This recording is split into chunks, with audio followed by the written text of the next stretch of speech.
passengers, your attention please. The next Metro train approaching your station will be a Metro Express train and will not stop.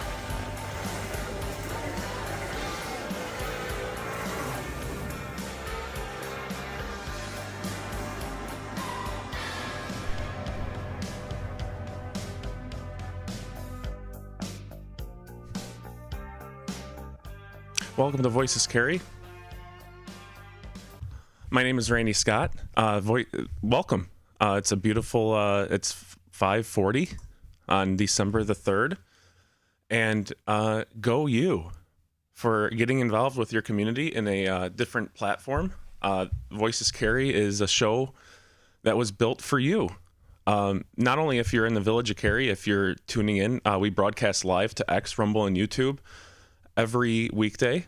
You have the possibility of not living in Cary and seeing our program.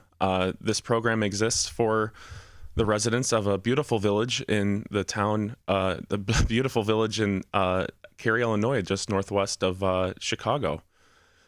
And what we do here is today we watch the village board meeting that our village officials, and we thank them for taking on the tasks of operating our beautiful village, and we like to see what they have planned. It's fun taking a look, but it's also fun getting involved. I know a lot of people, especially parents, want to be more involved, but sometimes I know this as well, that life is fast-paced, especially with children. As you can see here, I have Bluey. I automatically assume everybody knows what Bluey is. It's one of my, everybody knows what Bluey is. It's hilarious. It's a children's TV show, but I'm in that universe right now to where I have children that are into it. And it's got good family values to it. A lot of better family values than some of the cartoons I grew up with.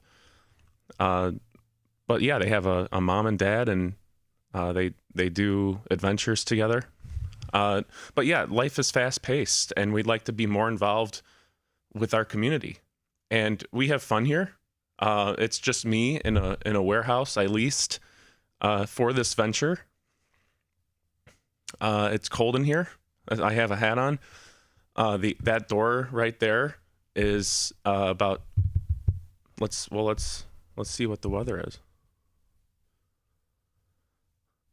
It's about 10 degrees on the other side of that door. It doesn't look like there's any snow in the area right now, but we have a gross lease on this studio, which means that everything's included, which means I could run the heat, I could run all the lights in here 24 hours a day, but I choose not to, because I know how it is to operate a business, and I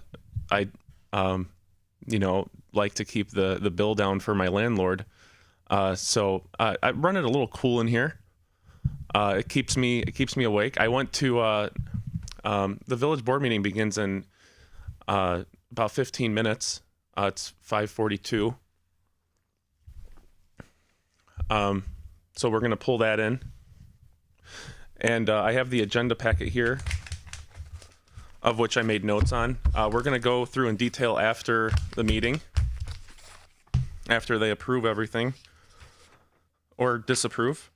But we'll go through the meeting agenda before the meeting, and you're getting involved in your community. It's not just the meeting. We go through current events. We go through local sports. We go through even county events and happenings.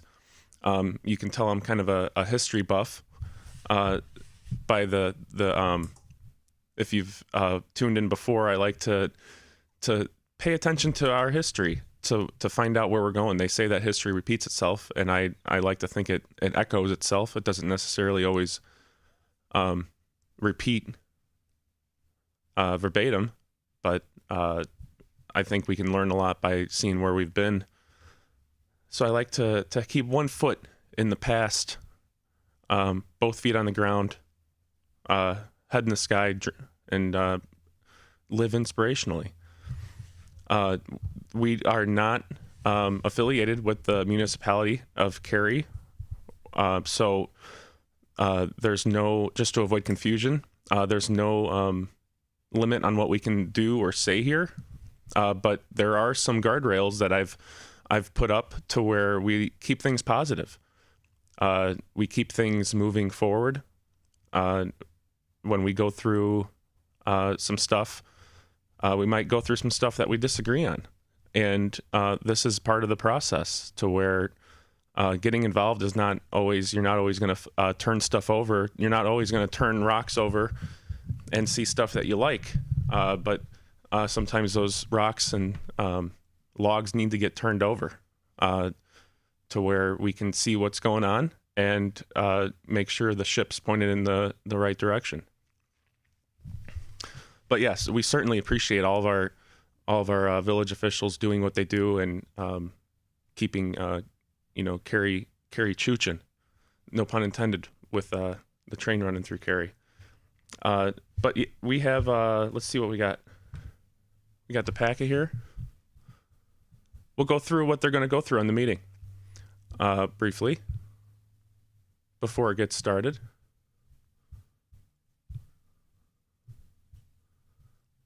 So every meeting, if you've never seen a village meeting before, it's with our village officials, and they have an agenda to where they're going to recognize certain issues and vote on them. It starts off with a call to order, and then a roll call to make sure everybody is there, accounted for, and if they're not there, it's taken note.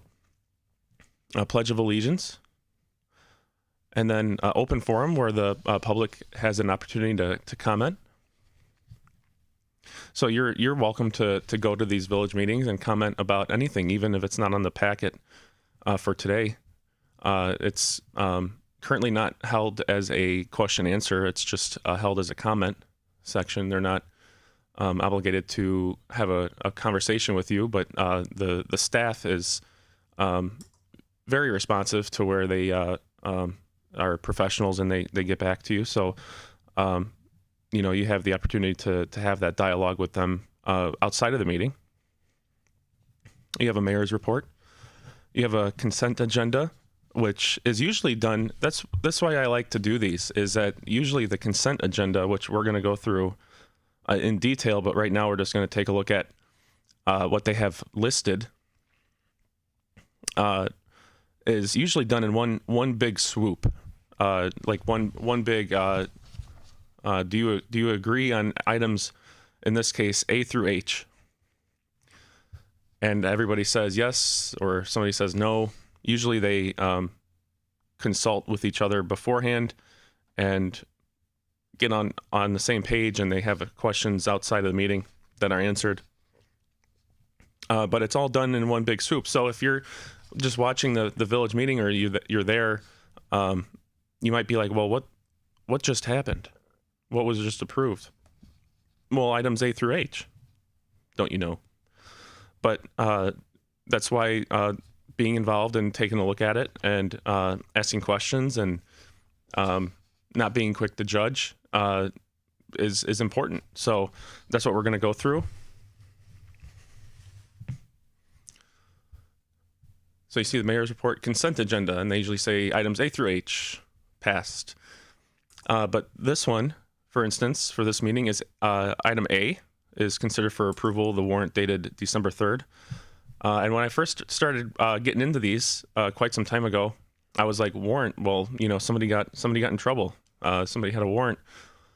Well, that's not the case. A warrant's fancy name for how they, like an itemized list of how they spend tax dollars. So if you go and what we're going to do after the meeting is go through and see how they spent tax dollars. And then item B, consider for approval the November 19th Village Board meeting minutes. The meeting minutes are like detailed what happens during the meeting, and it's from the prior meeting.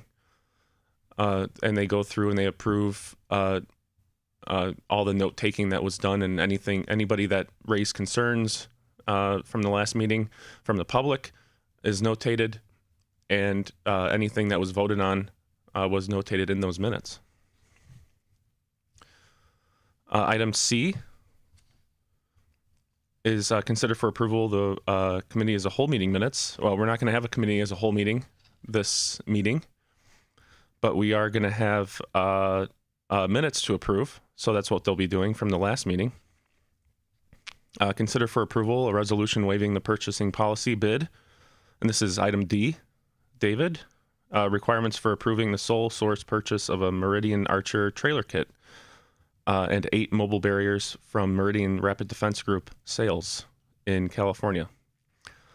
It's $130,000. We're going to take a look at those after they vote on it after the meeting. What those are mobile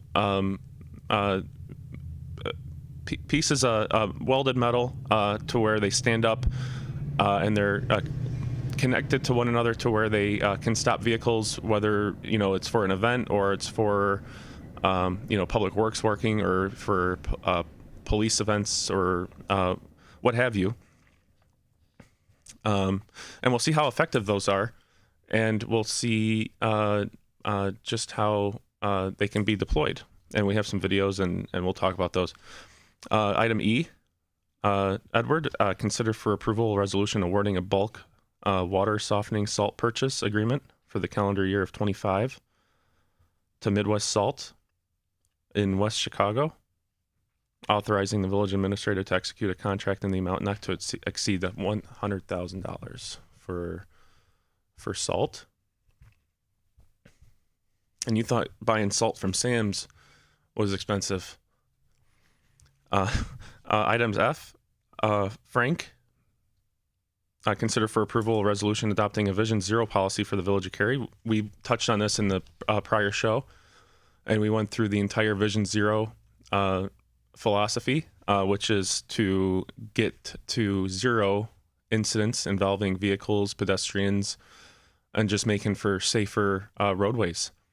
That is ran by the county, and it's dollars from federal, state, but the county delegates it to municipalities that have action plans for their own community, and a lot of those can be like if you have a hot intersection, you can voice those up and see if you can get those to be considered in the Vision Zero for the tailor-made road safety projects that they're going to be doing.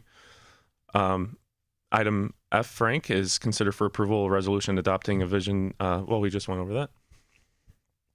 And then G, George, consider for approval a resolution authorizing the village administrator to execute a purchasing agreement for a Peterbilt 548 plow truck from JX Truck Center in Bolingbrook and outfitted by Henderson Products, Huntley, for a total not to exceed $334,000. New plow truck. See, that's cool. We get to see a new plow truck coming in. And then item H, Henry, is consider for approval an ordinance amending the Village of Cary Municipal Code Title 12, Streets, Sidewalks, and Public Property, Chapter 1220, Trees and Shrubs, Dangerous Trees. And we saw this in the last meeting. They're wanting to put some more verbiage into the village code to make residents more responsible for their trees and shrubs that are overhanging into public right-of-ways, to where the village has more of a understanding to where they can take measurements and see, like, if you have a tree that's obstructing like a sidewalk, they can put a hang tag on your door and have you responsible for taking care of those. And then items for separate action. Consider for approval a resolution approving the execution of a lease agreement between the Village of Cary and Cynthia Ann's Wine and Whiskey Bar for the placement and use of temporary outdoor structure at Community Plaza located at 100 West Main Street. That's currently where that is by where the old Metro station used to be. Is right now a concrete pad with some wood tabletops. They're looking at bringing in an alcohol liquor, and it looks like they may have food from my first run through. So they'll be leasing that to a company, and that's the village will be leasing that for $500 a month to that said establishment. And then B, consider for approval an ordinance amending Title V, business taxes, license regulations, alcohol liquor sales, allowing for the issuance of a Class A liquor license to Cynthia Ann's Sidecar, located at 100 West Main Street. And then C, consider for approval an ordinance amending Title V, alcohol liquor sales, allowing for the issuance of Class A through V liquor license to that same establishment, and then consider for approval for the video gaming license. So they're looking at getting into the liquor and video gaming business. So they'll be leasing directly to a business to essentially compete with the tracks and other local businesses in that area where they just approved. And we'll see if they approve that. And then you'll have the administrator's report, department head reports, future agenda items, and discussion by the village board, and then adjourn. And then there won't be a committee as a whole meeting after that. But yeah, we got the full packet right here. And there's little things that happen that ever since we've started doing this, I've noticed little changes here and there of how maybe if you will, transparency or how things are notated, or how things are detailed in these, and I think you're having an impact on not necessarily it's good things, good results from getting involved, just from you watching from this little warehouse with a moving camera that makes me dizzy venture. Good things happen. This is just meant to raise the conversation and get to know your neighbor. I think now more than ever, with national politics and national everything. One thing you'll never hear about on this show is national politics, but we will reference them in the only way that, as like this is, no matter what the nation throws at a village in where you claim to be home, where you put your flag in the ground and you say it's home, I think that you should take pride in some of the behind the scenes and some of the operational stuff, to where you make sure that when you have a family and you decide to turn the keys over to your kids when they come back, and you want to make sure that everything is well taken care of. Our teachers are taken care of, our school district, our police, our fire, our public works, and everything else is pretty much, it's, when you get down into it, it's pretty much how you should make the donuts, is making sure that those folks are taken care of and the cupboards are full, in case the trucks stop coming. We're able to operate and we're not left behind the 8 ball. So that's what we're doing here, is to get involved in a fun way. We have the cat sound effect. We're coming up on 6 o'clock, so I'm gonna run our little preview of we're gonna be broadcasting live on Christmas Eve, and we're going to be tracking Santa in studio with the help of NORAD. We have we obtained the licensing rights for NORAD use, analytics to find out exactly where Santa is. And we'll be tracking him and his reindeer in studio and some remote locations as well in Cary from businesses and homes that have decorated to welcome Santa and his reindeer. And I have a little preview for that. So as I get the feed dialed in, you'll see that. And let's get started.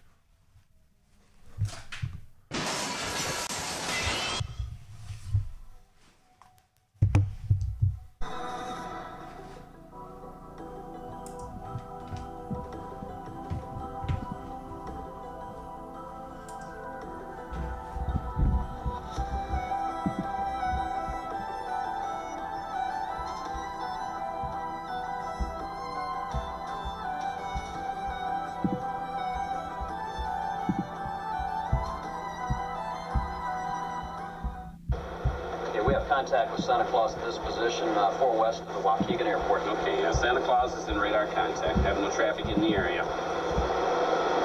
Good morning, Chicago Center O'Hare. We have contact with Santa Claus, and we do have his request to operate below the normal sound altitudes down around the rooftop levels. We'll pass it on.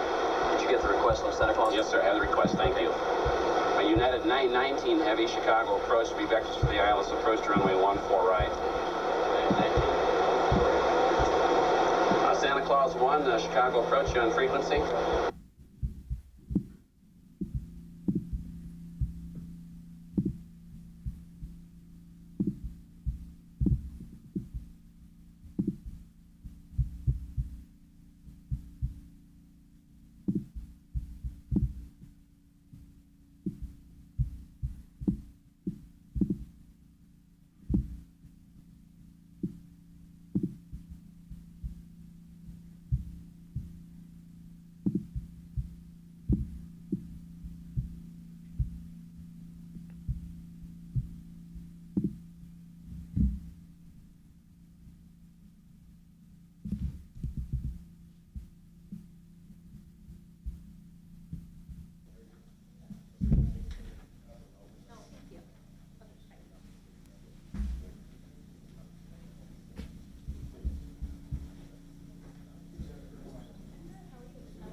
All right, we're live with our village board meeting, and our village officials and the mayor is about to get it started with the call to order. Actually, can I go ahead and start it there? Okay. Good evening. I'd like to call the board meeting for the village of Cary on December 3rd, 2024 to order with roll call, please. Collier? Here. Stefani? Here. Walrath? Here. Weinhammer? Here. Koenig? Here. Please join me in the pledge of. Before we get, could I have a motion to allow Trustee Rick Walrath to attend remotely? I'm sorry. So moved. I'm going to come out and come back in. To let Rick Dudek attend remotely. So moved. Second. All in favor? Aye. Any opposed? Welcome, Rick. Please join us in the Pledge of Allegiance. I pledge allegiance to the flag of the United States of America, to the republic for which it stands, one nation, under God, indivisible, with liberty and justice for all. Thank you. I was trying to get Rick signed in here, and I wasn't really paying attention, so I apologize for that. Now we move to the open forum where the public is invited to make an issue-oriented comment on any matter of public concern not otherwise on the agenda. I have two people that had signed in. Chris Reike.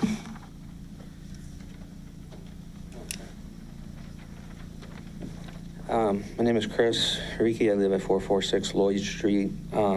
It was the discussion about the tree issue at the last meeting, and I see you're going to talk about it this meeting. Some of the trees that are in the public right-of-way, the homeowners aren't, because of snowplows, garbage trucks, they can't even go by them because they're so tall, or the trees are dangling so low. There's sidewalks that, there's one in particular on Lloyd Street, you can't even walk down the sidewalk. I brought it to the attention a while ago, but I don't think anybody even lives in the house, but nothing's been done about it. One of my questions would be is if something were to be done and the homeowner were to clean it up and it's too much for the garbage men, the thing is, would the city come by if it was summertime to clean it up without charging an extra fee? Because I know they have spring and fall, but on that,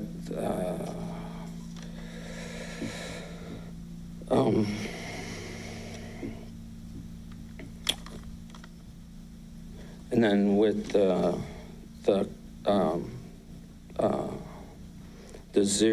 Vision Zero policy, those flashing lights are great.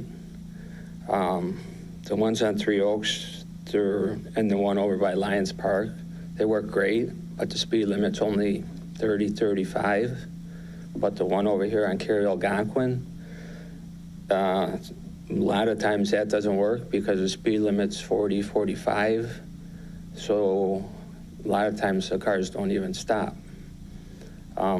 That's the same way at Main Street in Crystal Lake. I realize it's Crystal Lake, but when the speed limit's higher, they very rarely stop when you go to cross.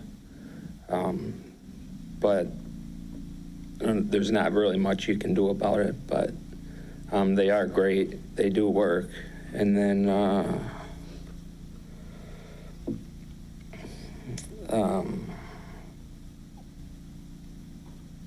that's, I gotta stop there. All right, thank you, Chris. No worries. You know where to get me, don't you? Randall Culler?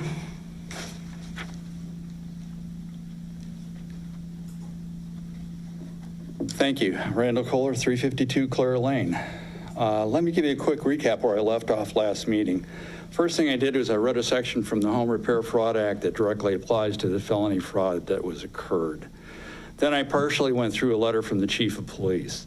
The chief indicated in that letter that there was not, he indicated in the letter there was a proper building inspection performed, but there was not. There were multiple violations of the International Residential Code, and there was not a valid permit. So the statements were very deceiving. The roof needs to be completely replaced. This isn't like a couple spot repairs here and there. It needs to completely be ripped off and replaced. I had somebody look at it.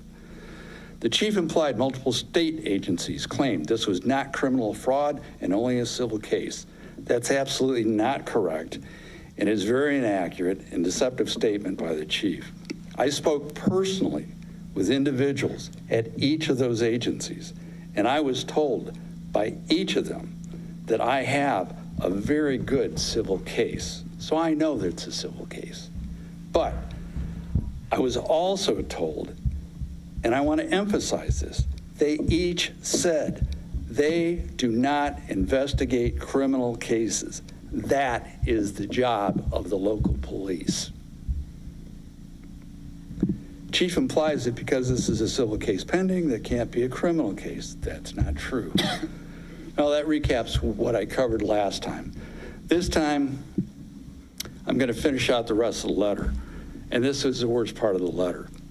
Chief goes on to explain that because the company is in a different city, that felony forgery cannot be investigated by the Cary PD because it's outside of the jurisdiction.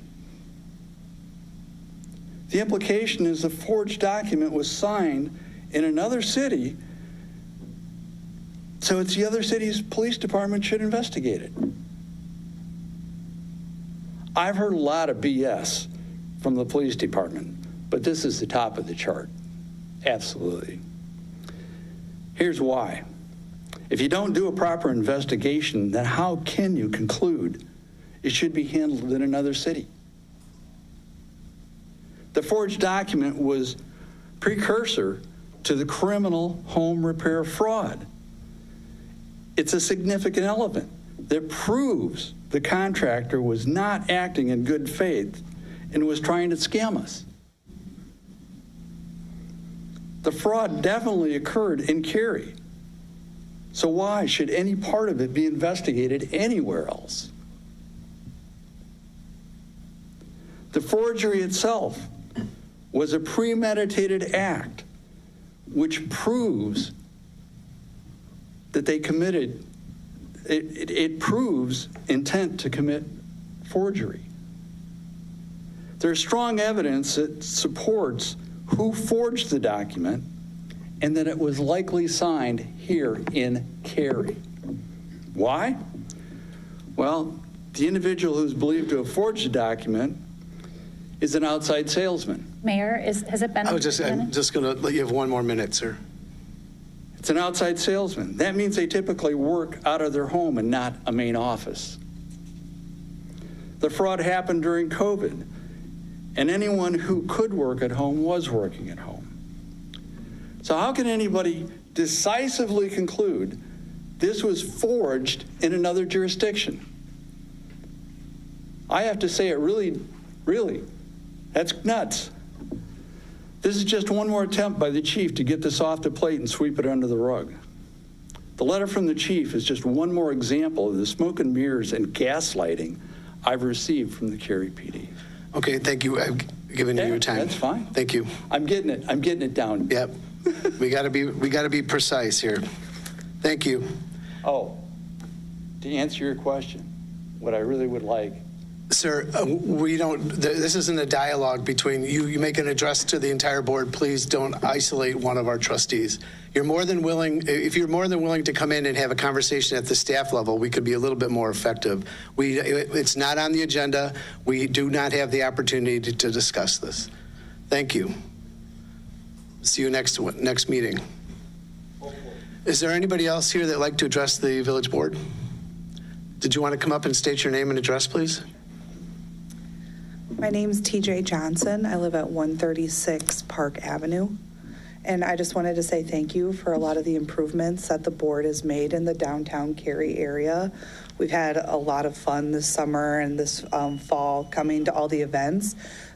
My concern is it's quite harrowing trying to cross the intersection at State Route 14 and West Main. My family just lives right behind there, so we usually walk, and we all see the accidents that happen there frequently. So I've been reaching out to the State Rep Reich's office to see if we could possibly get some additional signage, some additional crossings on State Route 14.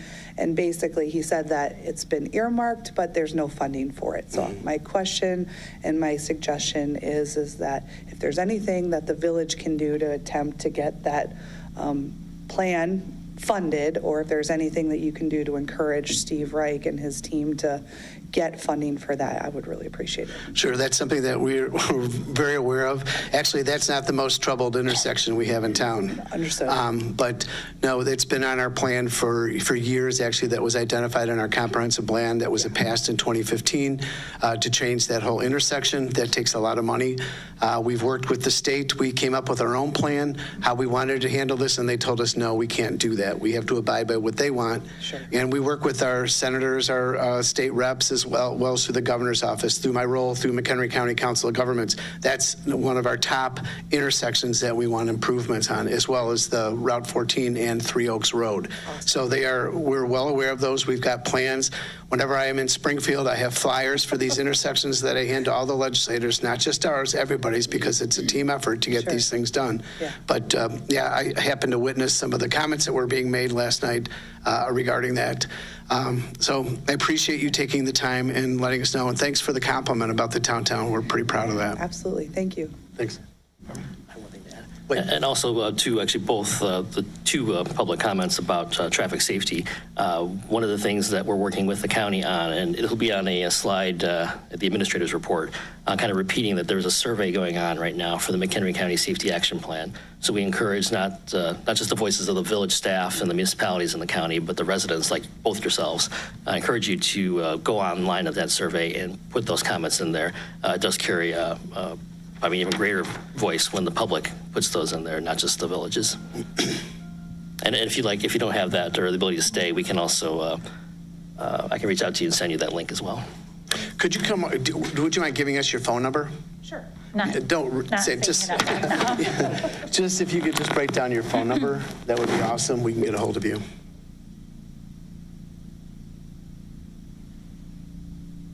All right, thank you. So that was a public comment Appreciate your section where time. you have the opportunity to voice anything. Anybody else? Okay, we'll go ahead and close open forum at And now they're 6:14. going to go into the consent agenda. One thing I'm adding to my mayor's report, the chief and I had the pleasure of giving a tour of this beautiful building in the police department to Girl Scout Troop 3727 based here in Cary. It was a fun evening. The girls were full of excitement and they loved the building as well as the troop leaders that were there helping in. So I appreciate the chief taking the time to give a great tour. They kind of saw the networkings of what goes on here as a municipal center as well as the police department. So thank you again, chief, for that. And it was fun having them here. Moving on with the regular agenda, I will entertain a motion to approve consent agenda items A through H as shown on the village's website and is displayed on the video monitor during the village board meeting. So moved. Second. Roll call, please. Dudek? Yes. Collier? Yes. Weinhammer? Yes. Stefani? Yes. Walrath? Yes. Motion passes. Thank you. We have 3 items tonight on our separate action. I'll start with the first one. I will entertain a motion to approve a resolution approving the execution of a lease agreement between the Village of Cary and Cynthia Ann's Wine and Whiskey Bar for the placement and use of a temporary outdoor structure at the community plaza located at 100 West Main Street. So moved. Second. Great. Brian, you going to take this? Sure. Just a brief overview. Actually, there's 4 items that would not be on for separate action this evening. The first item is the lease agreement. Specifically, the board has discussed the concept previously this year. Back in April and July, the petitioners came forward with a concept that was discussed at the committee level for a temporary structure for retail operation downtown. They've since been able to secure a local storefront over on Janus Road with half-block distance from this location. That they're looking to establish a permanent footprint in the downtown area as well. That would also be able to serve some of the main concerns that were brought up. Earlier discussions were for restrooms for the outdoor temporary structure facility, so that facility, storefront facility would be tied to this location and be able to provide for those services for patrons that would be utilizing this. So the proposal before you this evening is for a lease agreement to utilize the Depot Plaza or Community Plaza downtown where the old train station location is at. Following the completion of construction of that facility, which is anticipated to be constructed beginning next year into the summer, then the facility will be available for the placement of that proposed structure and utilized for the coming years. So the proposal before the board this evening is proposed for a 4-year lease of that space with certain provisions within it. Happy to answer any questions that the board may have regarding the proposal this evening or the lease, and then the petitioners here as well to provide additional information as well if necessary. Okay, thank you, Brian. Trustee Dudek, since you're remotely, did you want to throw out some of your input on that, please? Sure. I think it's an interesting concept. I like the idea. I would like to see the lease term be shorter, maybe 2 years instead of 4. that way we'll have the opportunity, and the owners have the opportunity to see how it works out financially and if they need to make any changes. So that would be one concept that I would throw out there. Secondarily, I know from the first presentation they gave us, they have a lot of experience in ironworks and design, and if this was to move forward, I think it might be interesting to see if they can somehow or other make the trailer look like a locomotive to a degree, given it's going to be in the old train station area and along the tracks. Might be kind of an interesting thing to look at. Thank you. Trustee Weinhammer, any comments? No, we had a long discussion in the past about this, so I'm fine with it. Okay. Trustee Walworth? I would kind of just bring attention to the lease term of 4 years does have an opt-out from both sides, which I think probably satisfies the concern that Trustee Dudek has, which is if there is a concern from the village end, all we got to do is notify in writing 60 days in advance and it can be terminated. So I think that can satisfy that short-term lease scenario. So I'm fully in favor. Thank you. I have been in favor and still in favor. Did you guys decide what months you were running and what days or anything yet? Or no? Straight, if you can come on up and. Just out of curiosity. Yeah. We're pretty flexible, so we're very collaborative. So if you have an idea of what you're looking for, obviously it's not an insulated, or it can be, but currently not on the docket to be insulated. So nice to be seasonal when the weather is decent, like May through October-ish. So you're kind of thinking when we close Spring Street is follow along with that We'd like pattern, to probably? collaborate, so it really worked Okay. in collaboration with the downtown area. And I like the idea of the train car look. Yeah. Sorry. Between what the village thinks and chamber and All the events, so it's more festive, part of the scenery. Is there anything else? Eric had some pretty good ideas on. Would you? Yeah, that's I had ideas too, but we'll talk about that later, I guess. Okay. Trustee Stefani? So I think last time that this was brought up, I was against it, and I am still kind of on the fence about it, knowing that Trax has a place outside. We've offered it to Cary Ale House.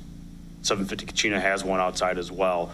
Knowing that there is a business storefront in downtown Cary, this is kind of your bar that's going to be outside as well. So I'm okay with that setup. So I think from that standpoint, I'm fine. Great.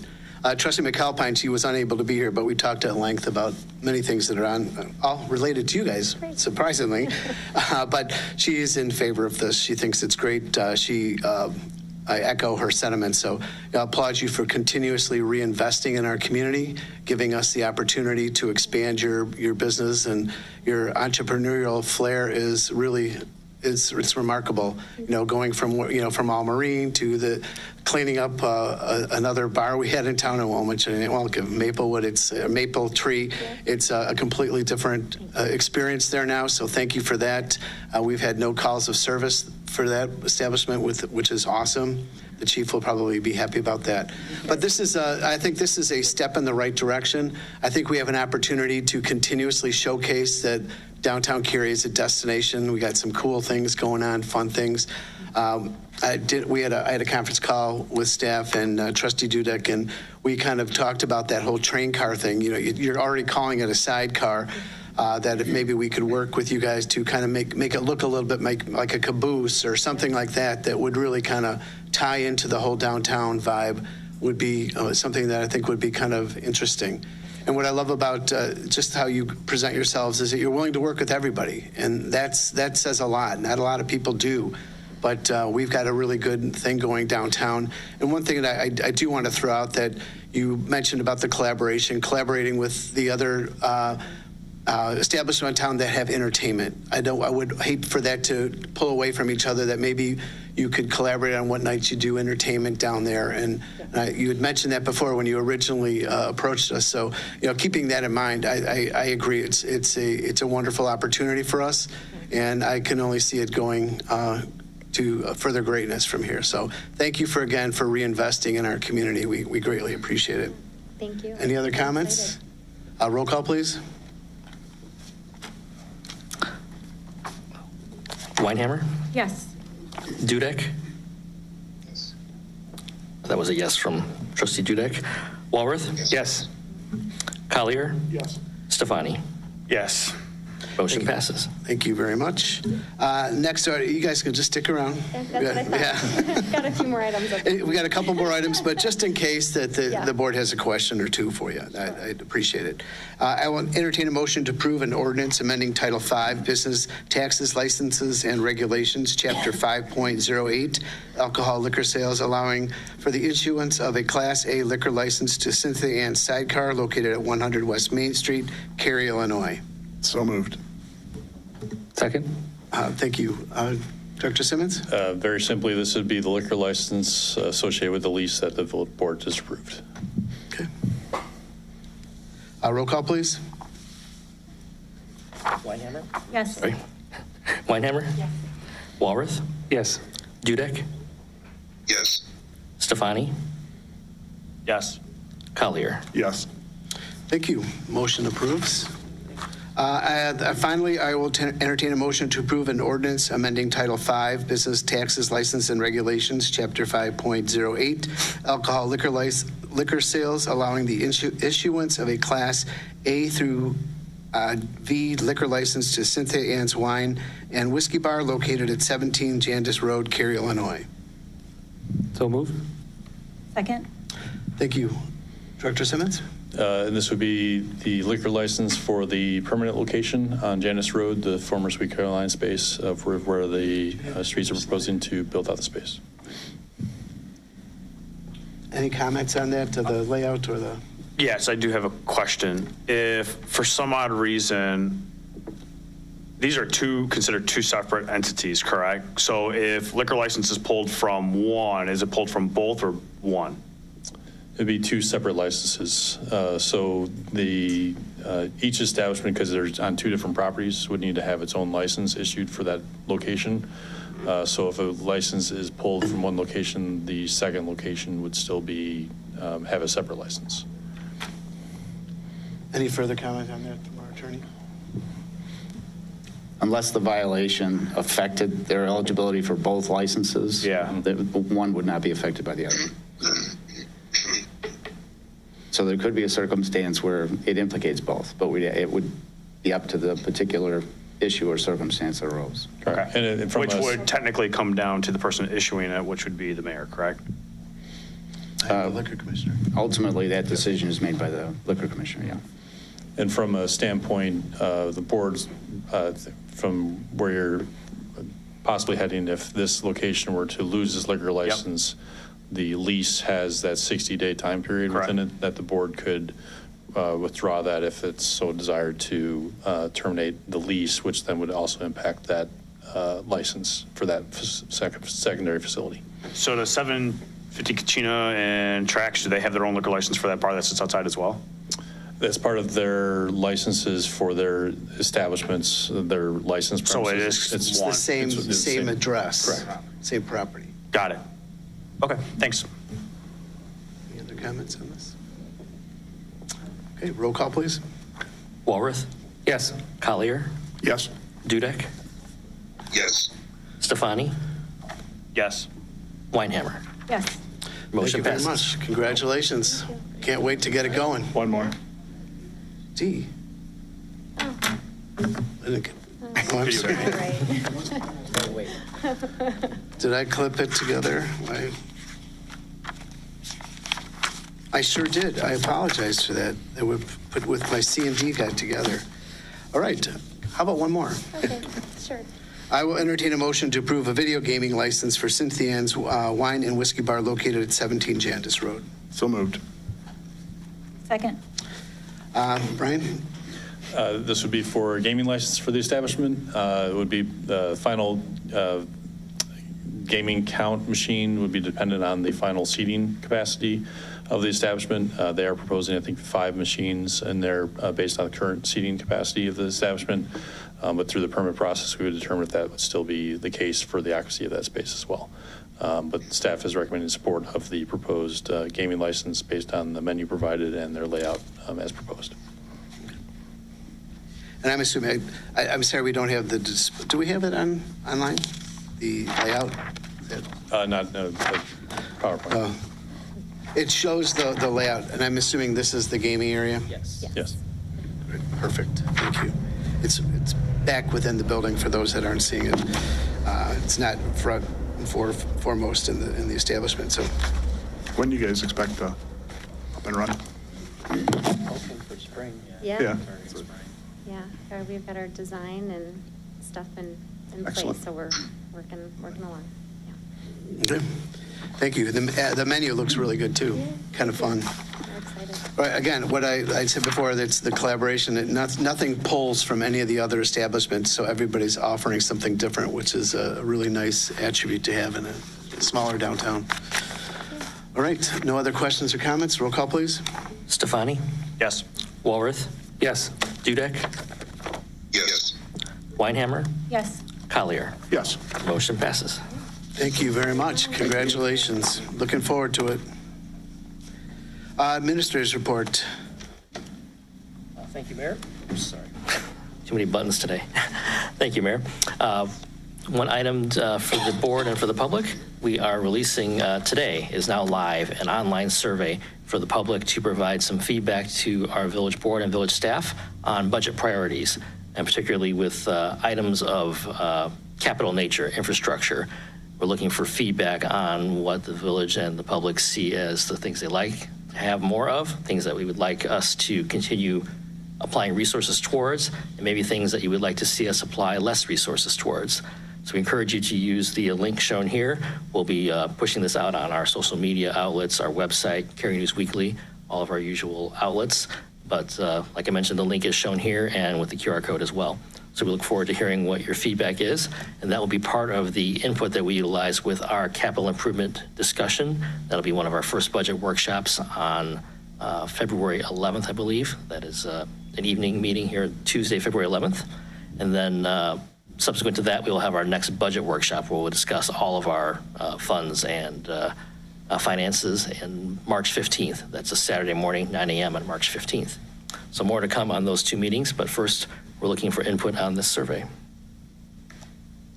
Thank you. Chief Finland, anything? Not quite yet. Oh, I thought you said you had one thing. Sorry.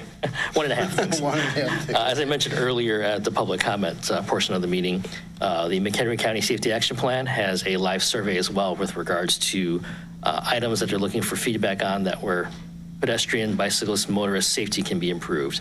So it is an online survey, and it does have a mapping component. So if there's a specific location that you'd like to see or comment on, you can go online, put a pin on that point, and then describe the nature of your concerns and highlight whether it's a pedestrian issue, motorist, or all.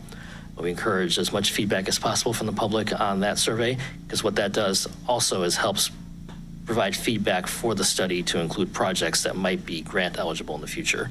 And grants of that nature do require that the project be listed in the safety action plan. So the more feedback we get from the community, the better.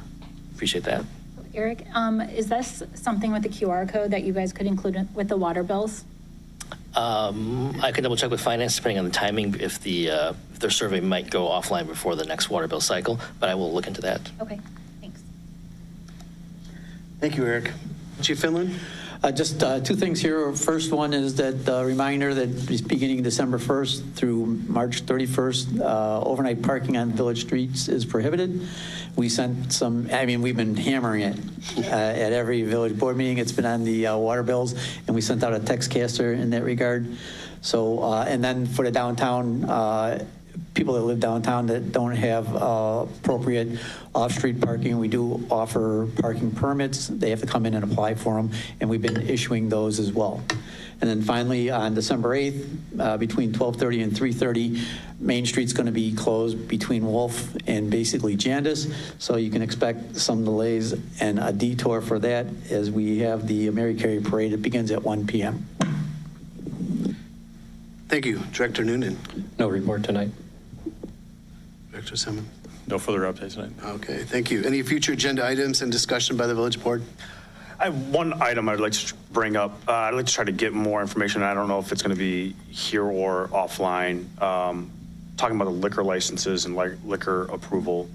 you're the commissioner, you're the one who approves any type of liquor pieces that come through for a business, Well, correct? I enforce it. The board approves the liquor licenses and the gaming. I enforce it. You're the one who enforces it.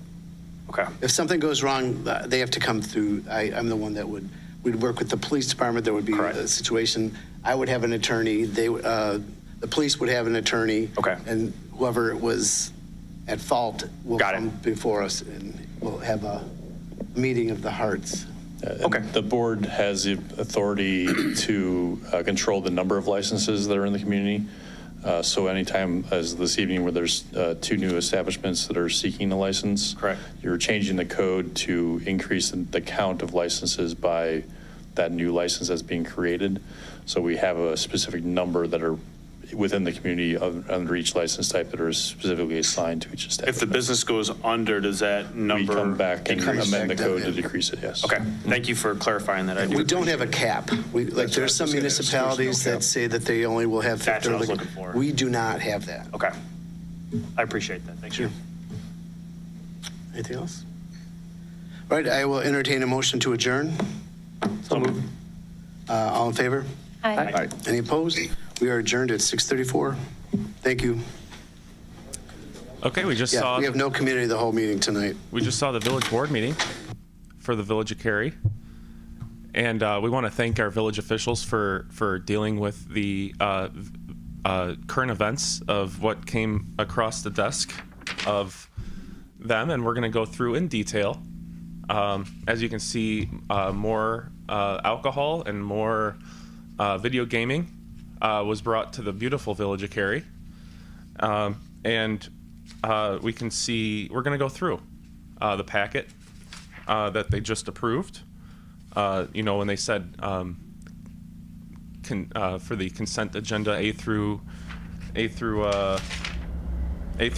we're gonna do a deep dive and have some fun and take a look at what they just approved and go through and I'll put in my 2 cents, and then you'll have the opportunity to go to future board meetings and give your 2 cents. And this is how it starts. It's just by talking with each other, talking with your neighbor.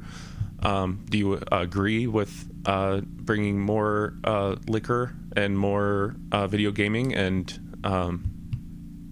trying to increase the tax revenue and the income that the village receives on the backs of addiction and entertainment, for that matter, and bringing video gaming into our establishments to where our in our restaurants to where kids can see all the flashing lights, to where you used to have to go all the way to Elgin to go to the boat if you wanted to do gambling.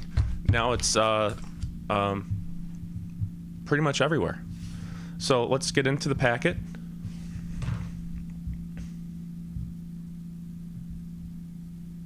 Close out a few things here.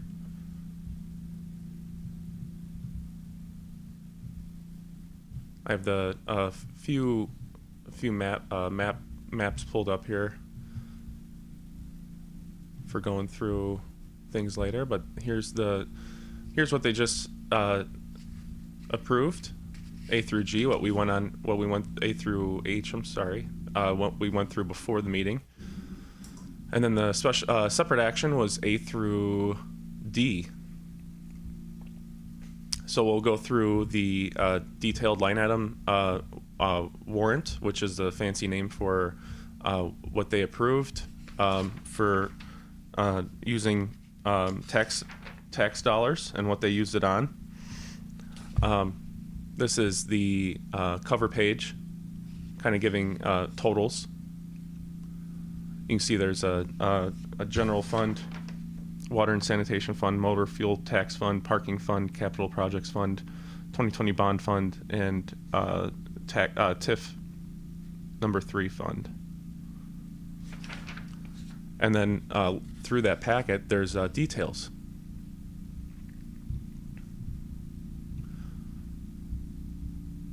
So we'll go through briefly and take a look at this. And this is this can be fun because sometimes you find things that are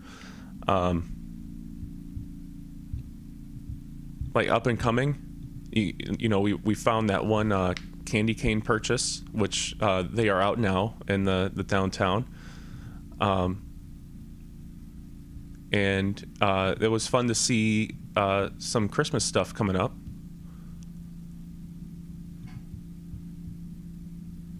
There's me smaller.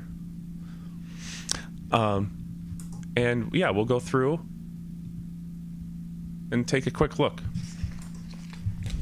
And like I've said before, this is not to play gotcha. This is just to be involved in our community and kind of see where the community's spending money and how efficiently everything's working. So right up here you have some recurring expenses of life insurance for the village officials, and then you have board and commissions, the Metropolitan Mayor's Caucus, dues and memberships. You have some operating central services, telephones, printing, some Amazon purchases, village administrator's office. You can see health, dental, Sam's Club, the Jewels. You have a recruitment fund there that was spent for recruiting through a company called Management Impact Solutions. And you have a Department 13 legal. You have that Klein, Thorpe, and Jenkins, which is a law firm out of the city of Chicago, right there for just south of 20,000. You have police department. Then you have general fund. Some uniforms, Skulls, which is a uniform and equipment for law enforcement and fire. You have academy. That's fun. Somebody's starting the academy. That's always a fun time and a fun life event to begin the academy. So they're going. Looks like College at DuPage, and we wish them luck and make good memories and good friendships. I still have friends that I talked to from the academy when I went through the fire academy.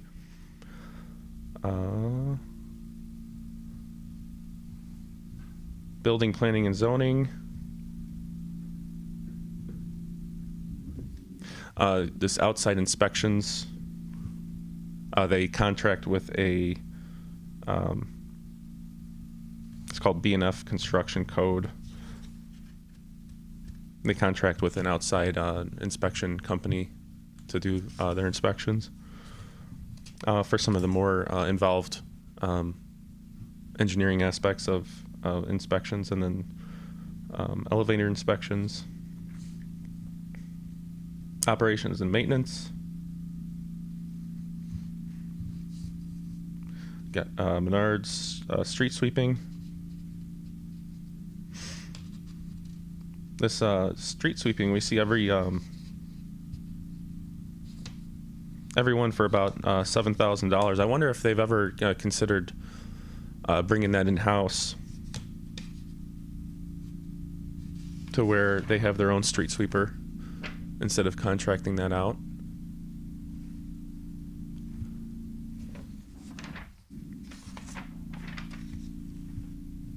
Well, you got page 7 here. Operations, maintenance, vehicle. You got storm sewer repair and maintenance. Administration, professional services. Electric bill.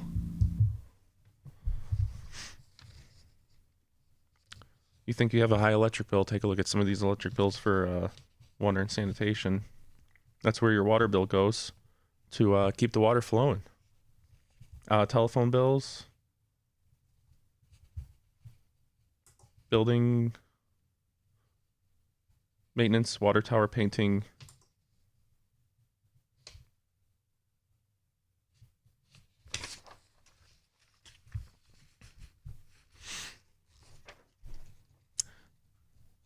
Water and sanitation, you have laboratory supplies, chemicals, electric bill, more electric, printing.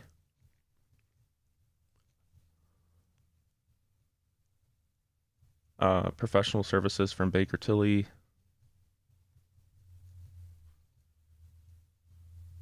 In the motor and fuel tax fund, you have Baxter and Woodman for professional services. Capital expenditures road program. Geske and Sons for $47,000. Parking fund, repairs and maintenance. Parking lot signage. Capital projects fund for central services, sidewalk gap program. HR Green for $6,000, and then you have management impact solutions, economic development for $10,000.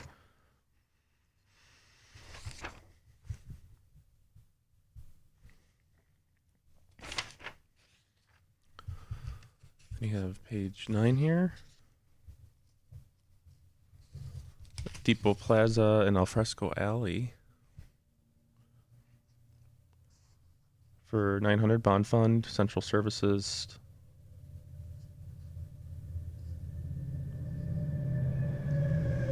Looks like a bond being satisfied here for the 2020 principal, and then interest on that bond. So $220,000 was paid for principal, and then $185,000 was paid for interest. That's interesting. And then central services, Jack's Channel.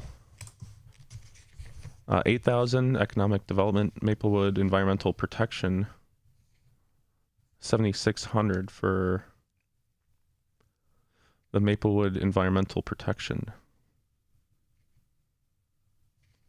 Then Cary Schools, Main Street property, Kleinthorpe Jenkins, 2,700. And this is this could be a hot page that I want to come back to. I'm gonna star and circle that one. And then page 10.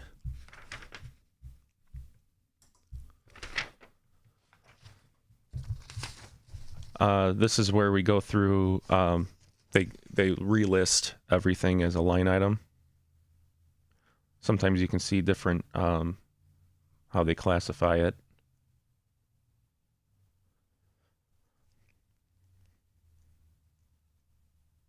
Yeah, the street sweeping, I've seen that pop up every time I've looked at this, and it's always for about just shy of $10,000. I wonder if they've ever looked into like a leasing of a street sweeper and having a program for that, to bring that in-house.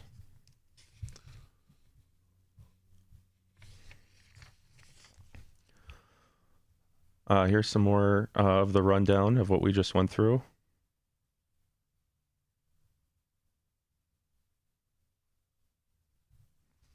And some totals.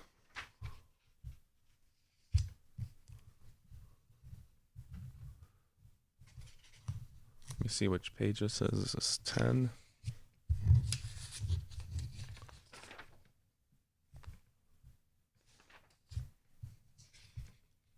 $13. Okay. You have a detailed board report for the village from 11/6 to 12/4. Crossing guards for $5,000. First Street Phase 2 engineering for $2,300. Communication sirens battery replacement. For 3,000. I'm assuming that's the tornado sirens for their battery backup in case of a power failure.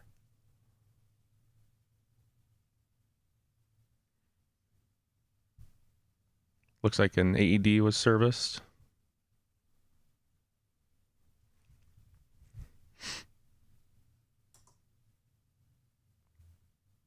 Foxford Hills drainage improvements for 400. Cary Water Tower 1 painting for 2,100. Depot Plaza, which is the name that they're giving what they just passed for bringing in that sidecar wine and whiskey next to the Metro station.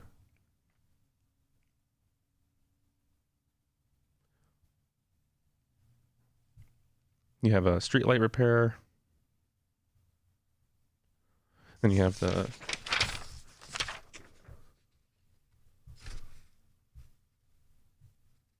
next page here. Comcast Xfinity.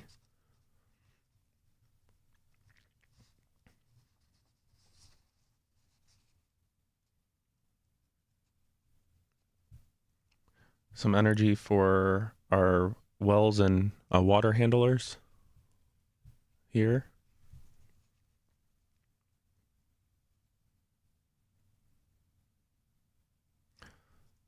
That's that Geske & Sons for the pavement patches and the 2024 road resurfacing program.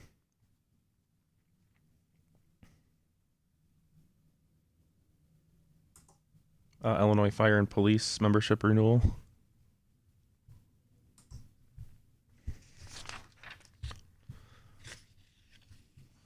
Some general checking expenses for health and dental, taking care of our team.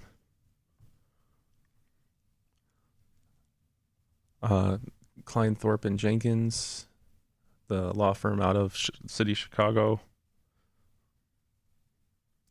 for $22,000. Some printing services.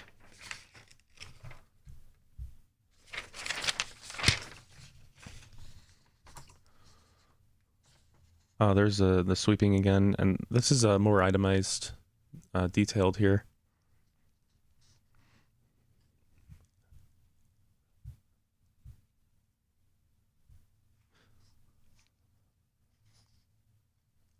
Economic development brochure for 900. I think they might be starting to do that. The last meeting, they started talking about promoting more of what they want to do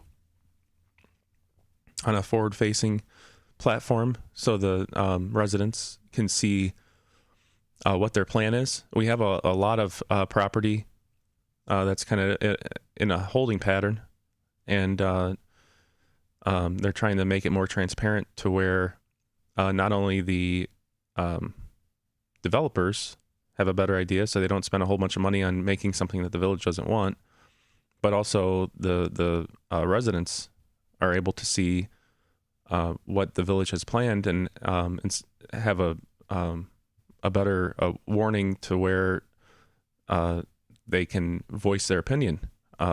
So if that's made public earlier, instead of just waiting to kind of a hair trigger to where everything gets set in motion before you even know what's going on. So we'll see if we can get our hands on that brochure to see what they have planned for us.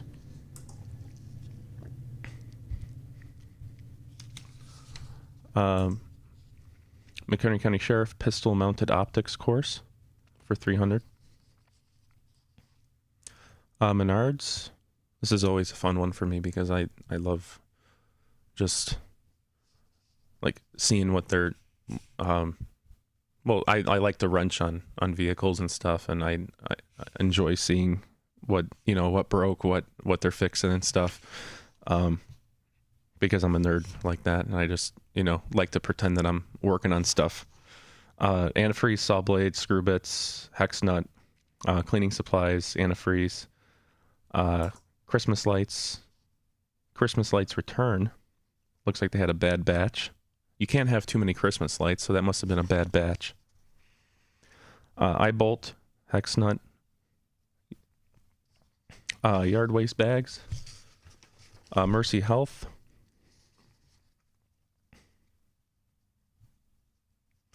O'Reilly's, oil filter.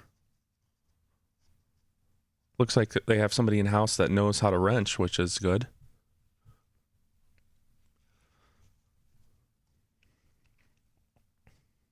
Park Mobile USA end user fees. Pumps tire service for, looks like tires. Sherwin protection rings. 5-gallon water.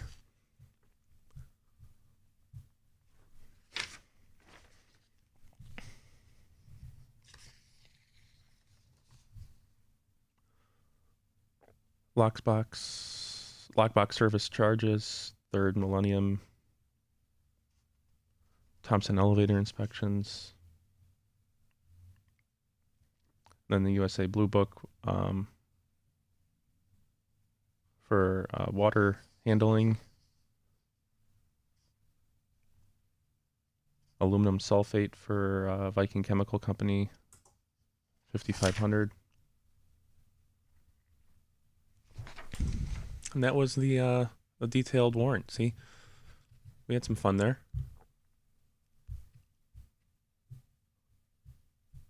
Here's the minutes from the prior board meeting, which they approved.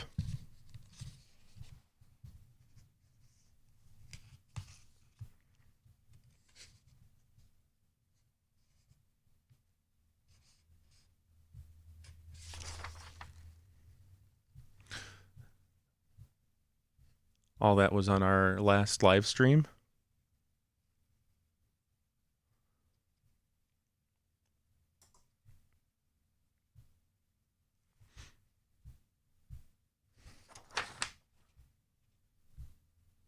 There was no committee as a whole meeting today.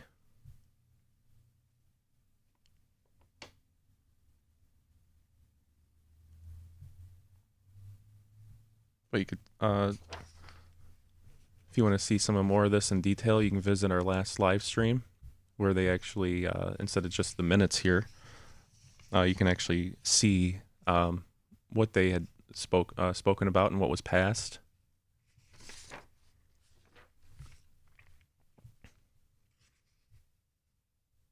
This was the committee as a whole meeting minutes.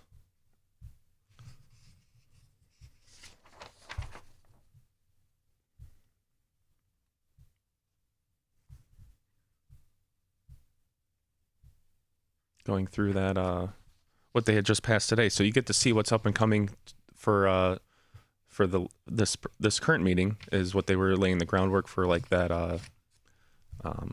for that variance in the code for shrubbery and taking care of trees. And these are very detailed minutes, which is good.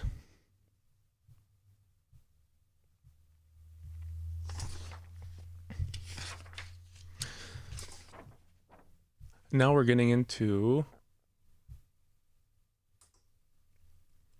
the mobile barriers. So they approved something called Meridian mobile barriers, which I have an asset here for.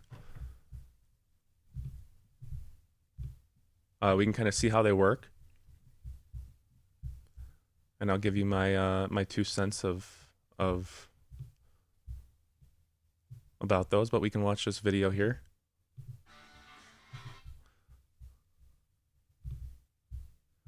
So those are the mobile barriers there. They're set up. They're heavy pieces of metal that are welded together that are engineered to stop a speeding vehicle, whether purposefully or accidentally, to protect people on the other side And right there, they're showing the use of 3 of them linked together. And you can see how there is some stopping distance with those. And you can see the back end. And it goes underneath the vehicle and then stops it. And when used properly and they're linked together, that one's moving. See, my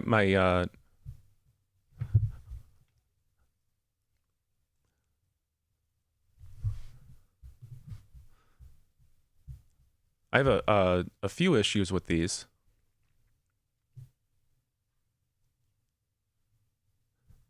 So right there, you saw how long it took to stop that vehicle. So my issue with these is well,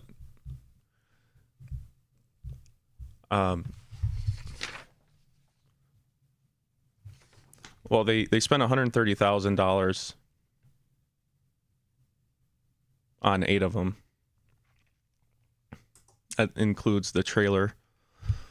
The trailer was $35,000. And then each barricade was $6,500.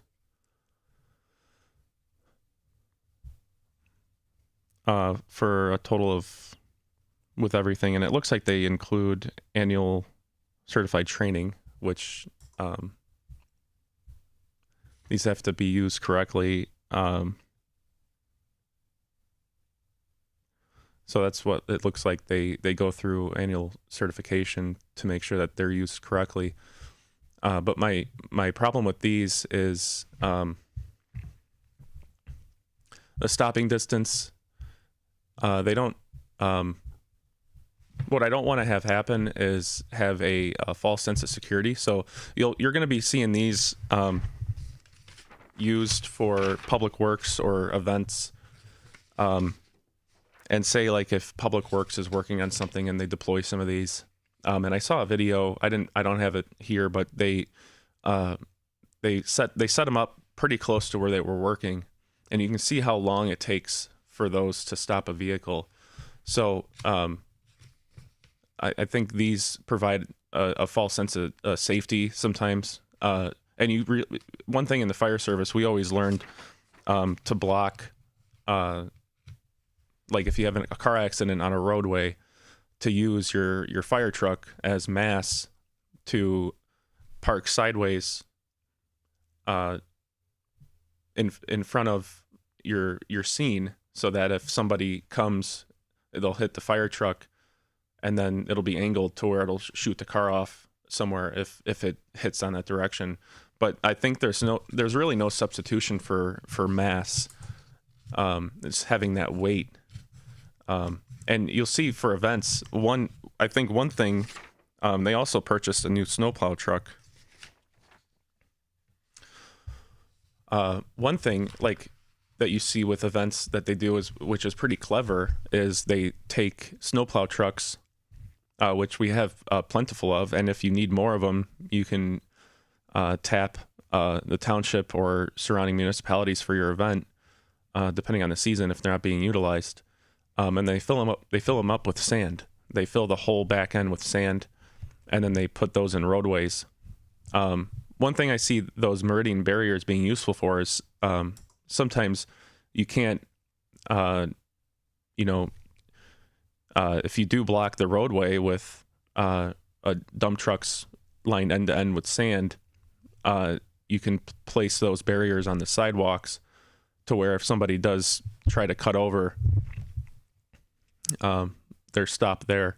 But my biggest concern is Public Works using them, and they're too close to where they're working, and it does take some stopping distance to stop a vehicle with that. And it's also, all the testing was done with vehicles moving at speed. So if a vehicle moving slower, those don't really activate how they should all the time, to where with speed it kind of cuts into the pavement and goes into the vehicle. Yeah, that was a line item on there, and I thought I'd give my 2 cents and show you what those are all about. I did see them deployed at a prior event in Cary, and it might have been like a demo for the manufacturer trying to get the business. But it looks like we'll have 8 of those, and they'll be deployed for events and for other workings in the village. But nothing is a substitution for just sheer mass, I think, of protecting your people and the residents, depending on the event. I've seen that done. They place a plow truck for like the Main Street Fest. They put that there right at West Main, and so that if somebody blows a light, they can stop that. So you just have to be mindful that those have limitations, and but yeah, you'll be seeing those throughout the community. And then moving on.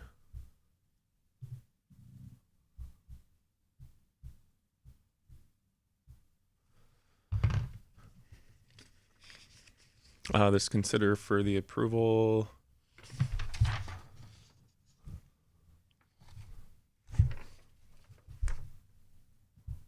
Which page is this? 34.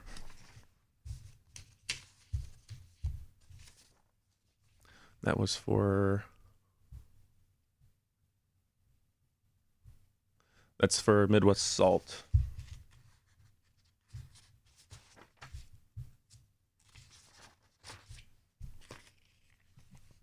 That was for the salt for the public works, or possibly roadway salt. Let's see.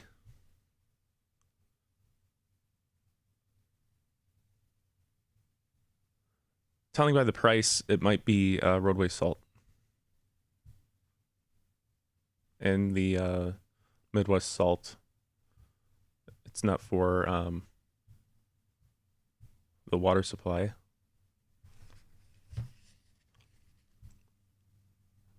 And then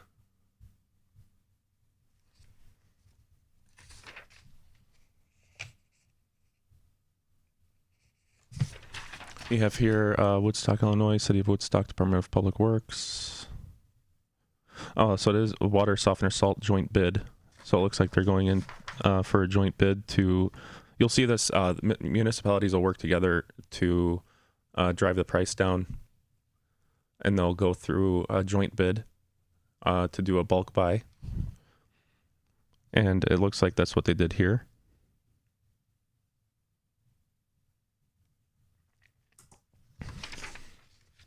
Clever footwork. Always good to work together. Consider for the approval resolution adopting a Vision Zero policy. For Village of Cary, the purpose of the Vision Zero policy is to eliminate all traffic fatalities and traffic-related severe injuries by using data-driven policy changes and equity-focused community engagement of diverse and necessary stakeholders to design and implement a transportation system that provides safe, healthy, and equitable mobility for all. This policy seeks to achieve this purpose by, 1, establishing that Vision Zero is a priority goal for the Village of Cary, and creating a Vision Zero task force of senior village officials that is responsible for gathering data and working with the community, including traditionally underrepresented groups, to develop an action plan for achieving the goals of Vision Zero through equity-focused strategies that establish safe speeds, create safe streets, and improve safety culture and collaboration.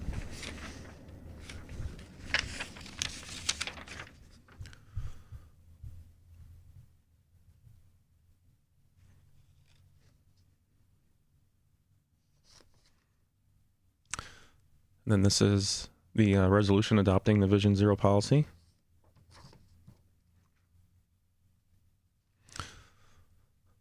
We'll read what they put together here. Whereas the life and health of all persons living and traveling within the Village of Cary are our utmost priority, and no one should die or be seriously injured while traveling on our village streets. And whereas Vision Zero is the concept that traffic deaths and serious injuries on our roadways are unacceptable, and whereas Vision Zero is a holistic strategy aimed at eliminating all traffic fatalities and severe injuries suffered by all roadway users while increasing safe, healthy, equitable mobility for all. And whereas streets and transportation systems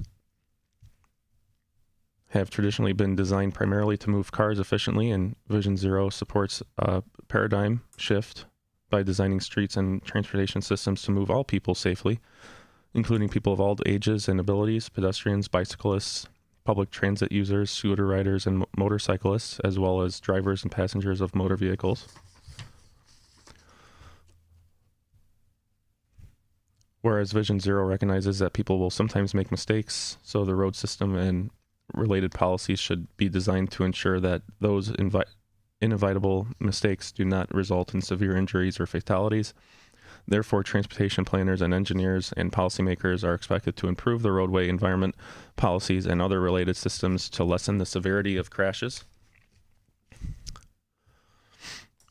Whereas one person in the village of Cary lost their life to traffic deaths since 2020, and traffic crashes are among the leading cause of deaths in the United States.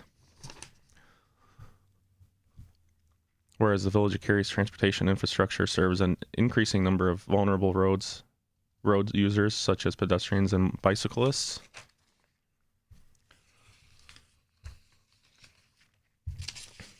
And whereas according to the village of Cary Police Department, pedestrians and bicyclists are involved in less than 1% of collisions and account for 100% of traffic deaths in the village of Cary.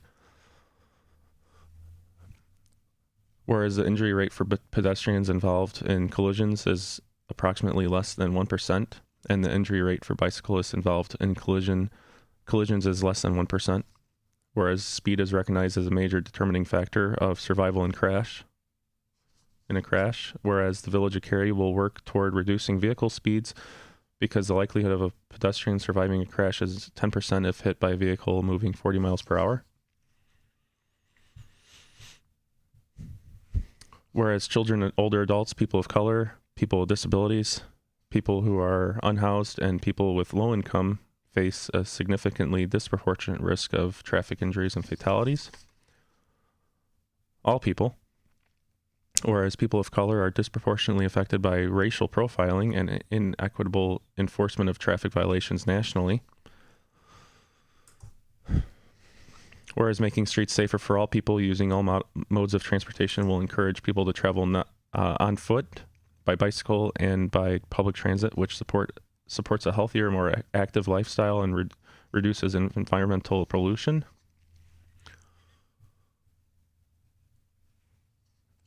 Whereas successful Vision Zero programs are a result of both a complete government approach, interdepartmental coordinated initiatives, and community support of Vision Zero objectives and action plans. Whereas Vision Zero resolutions have been adopted by many jurisdictions across the United States, and whereas the village of Cary has already adopted hybrid flashing beacons at crossings, directed police patrols, school crossing guards, and public safety messaging.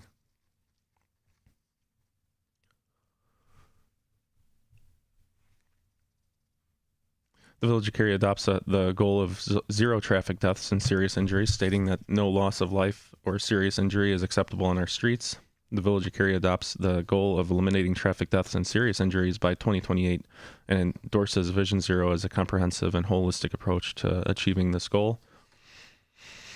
The village of Cary complies with the goal of eliminating racial profiling and inequitable enforcement of traffic violations.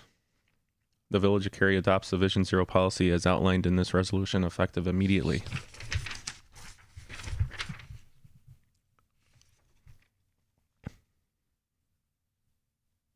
And that's where they approve it.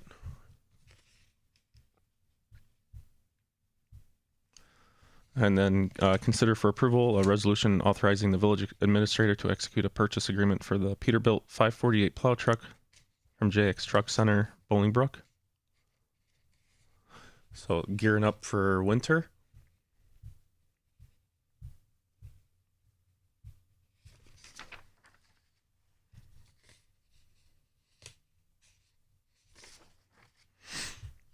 And they'll show you the purchasing agreement there. Nice new plow truck. And they have it all decked out with necessary salt and all their plow and snow management activities.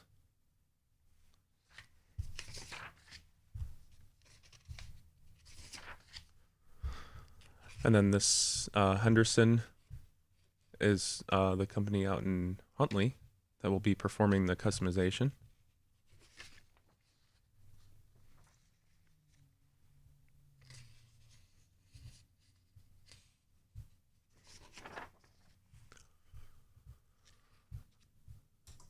Getting it all dialed in for winter.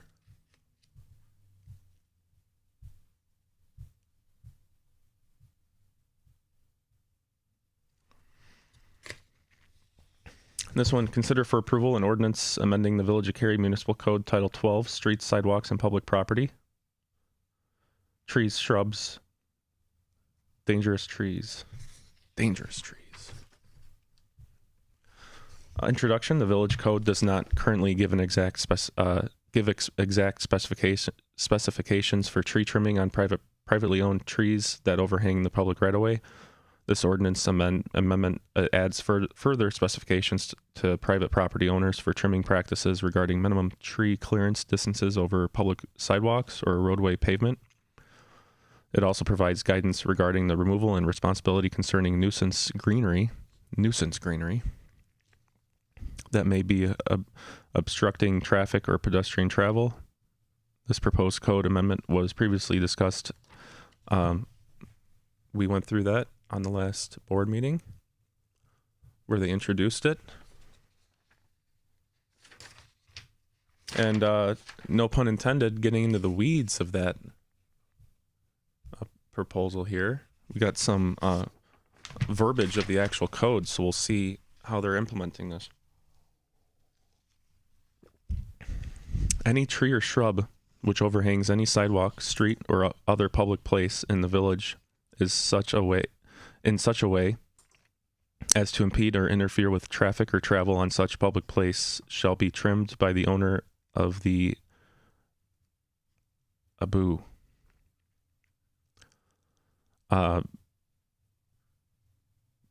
premises on which such trees or shrubs grow, so that the obstruction shall cease. Looks like they have some work to do there.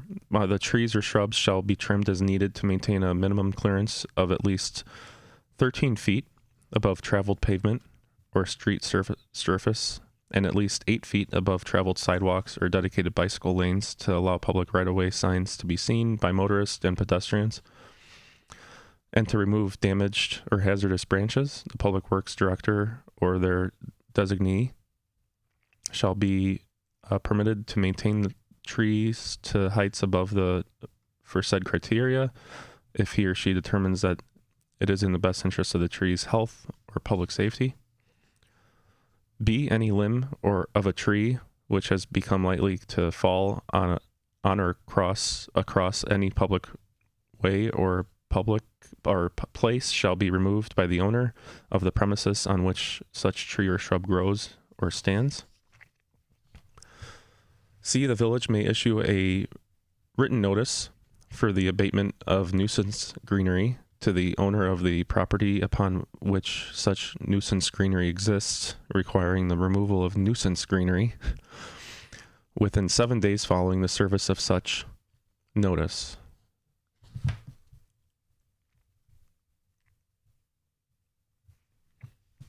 There's C there. In the event that the owner of such property fails to complete the removal of nuisance greenery within such a 7-day period, the village may proceed to cause the removal of nuisance greenery upon such property. D, it shall also be the duty of the village to serve or cause to be served a notice of violation upon the owner of any property on which nuisance greenery exists, and a demand to abate such nuisance greenery within 7 days if the person so served does not abate the nuisance greenery within 7 days following the service of notice required by this section, the village may cause the removal of nuisance greenery upon such property without further notice.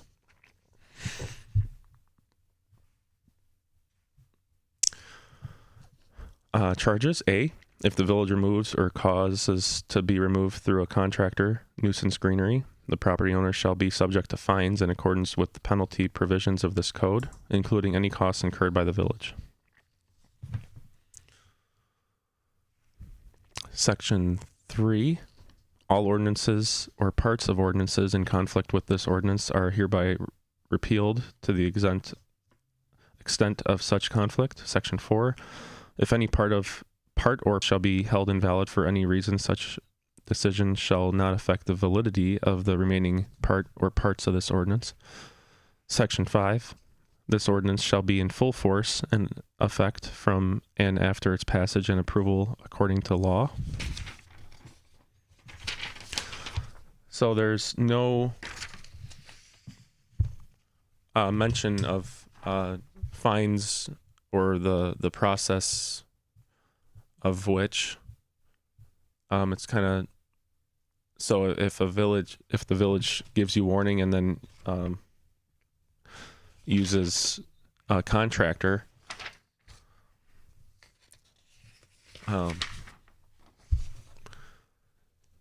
yeah, I would have liked to seen some human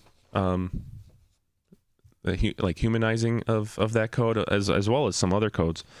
We have a large population of seniors enjoy this town, and it's not always financially feasible, or you're not physically able to take care of your greenery. So I would have liked to seen some more human verbiage go into that, to where, you know, if a resident, you know, isn't able, and you did hear the mayor say, like, if you say, like, hey, you know, I'm getting somebody to come out in 2 weeks, you know, they're not going to ding you for that. So it does come down to communication. But I would have liked to seen some more stuff actually in print about how we can take care of folks that are not able to take, you know, instead of just hitting them with a $3,000 contractor's bid, or you know, it's just kind of really left up in the air for that. So just bringing a more human element to the code.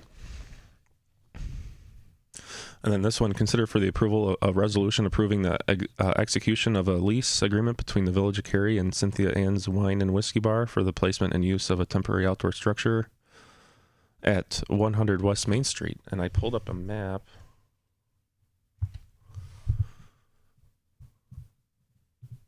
Let's dig in here. See if we can drop our...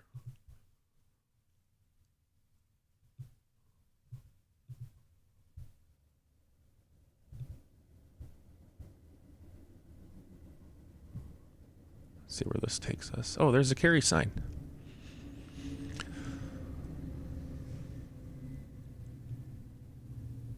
There's the tracks. And then this is where they want to have a temporary structure for the Wine and Whiskey Bar. Right here. And then the other video gaming and alcohol license that was approved is going in here.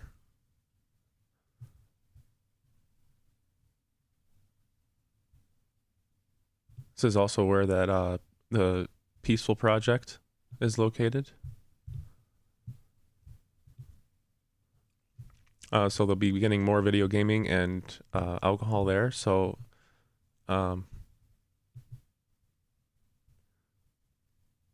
Yeah, there's Conscious Cup.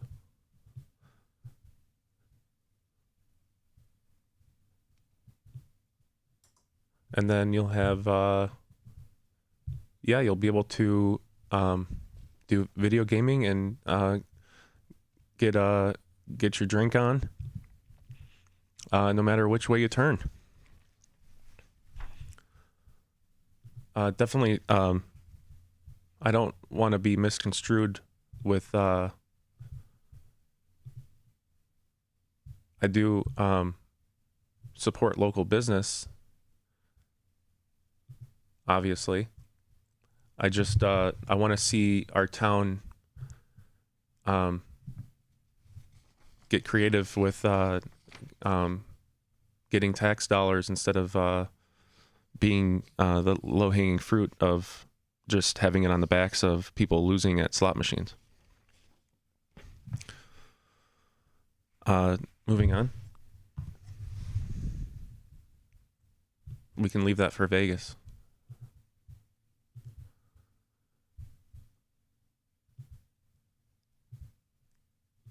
Let's see. Here we go. And then there'll be some, I know they have some pictures in here, so. So this is all the verbiage approving.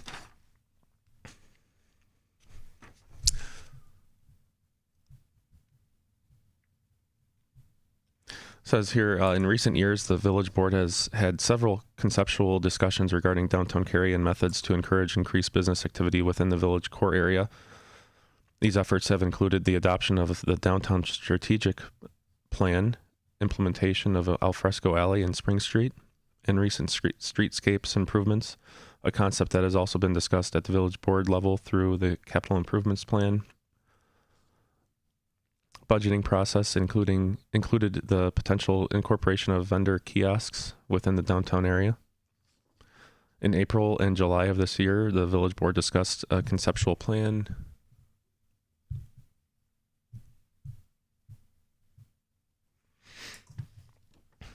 The village board discussed a conceptual plan to provide a vendor kiosk within the downtown area.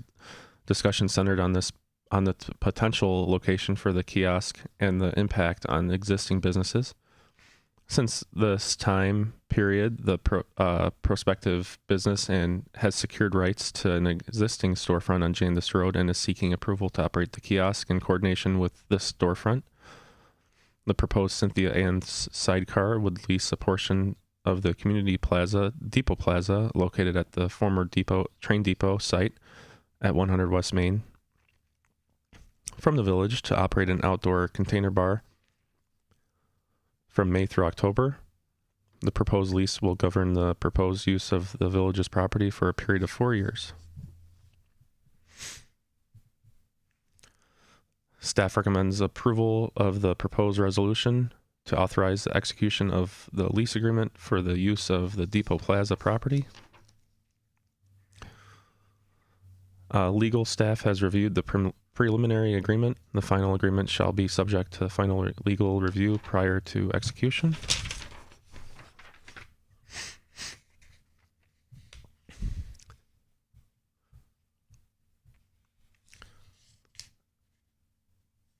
This talks about the outdoor structure.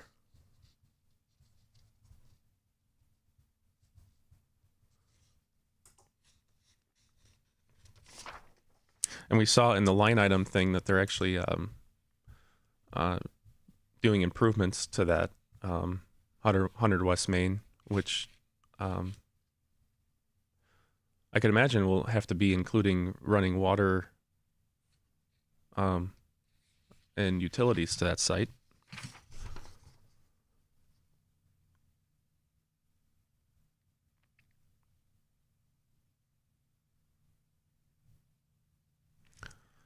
So we wish them the best of luck in getting that off the ground. And it sounds like the village wants it to be the way the sidecar. I thought of it as a motorcycle sidecar because the Cynthia and Ann, there's some history there. But looks like they want it to be mimicking a train, have some train theming to it. And according to the board members, it sounds like they're going to be coordinating with local events and other businesses to do entertainment.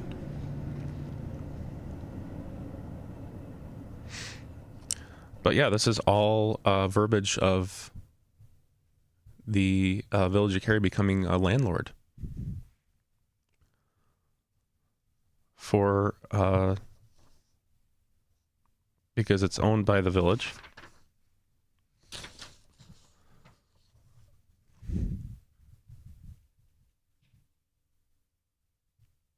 The property is owned by the village, and they'll be leasing to a liquor establishment.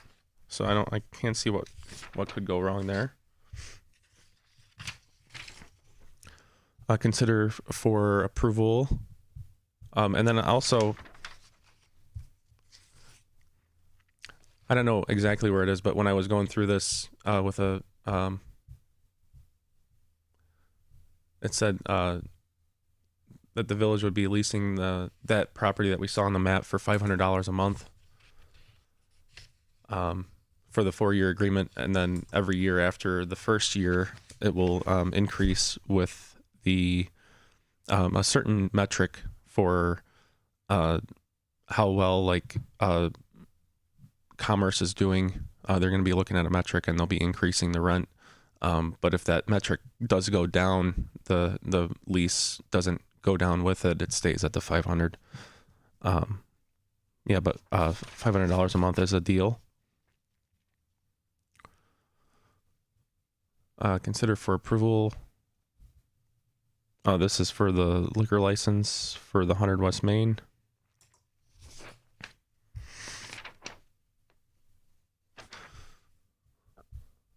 Liquor. And the owners that are opening it own the Maple Tree Tap, which is off of First Street, and it sounds like they got in there and cleaned that up. And the mayor, you heard the mayor say that there was no calls for service there, which you always like to see. Responsible owners coming in and cleaning up our town. So we gotta thank them for that.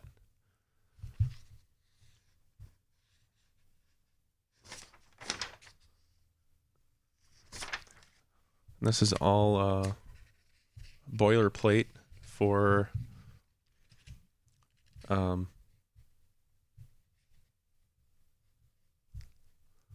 liquor licenses, and so you can see it took some time to put this all together.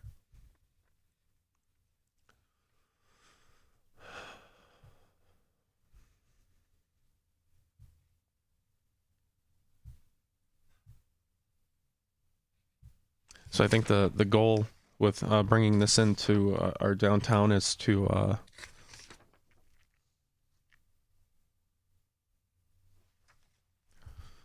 increase nightlife and increase tax revenue.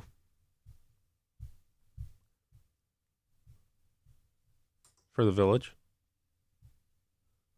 The Bassett certification there, that's like a safe serve certification that restaurants have to get and maintain. Signature. And then the rest of it was the video gaming. This was still liquor license for the other establishment that they're opening.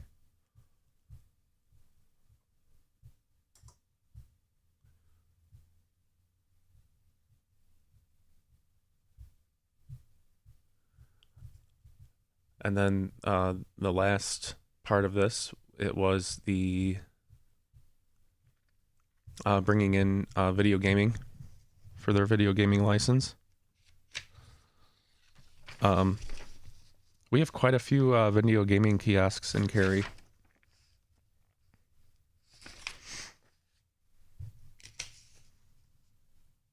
Something that I did not grow up with. but it seems to be low-hanging fruit for municipalities to get cash flowing.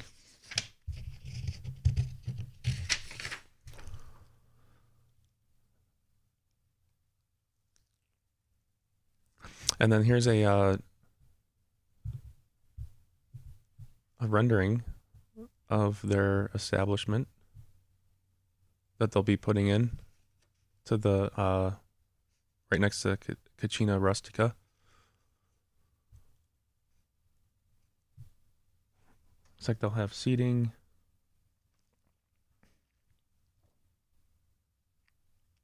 Yeah, so you can see the entry there, and then video.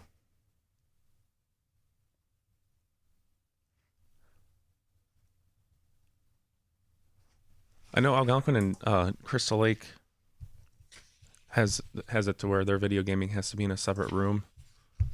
I kind of like that. With video gaming, like, you bring it, they have a pretty good menu here. So like if you want to come in and enjoy something during early hours, I personally would bring my family and my kids to a place that doesn't have video gaming, to where they, because there's flashing lights, it's entertaining, and there's a whole bunch of money that's put into making those attractive, as we all know, with the Vegas legacy. And I wouldn't want my kids to be sitting at a table and then looking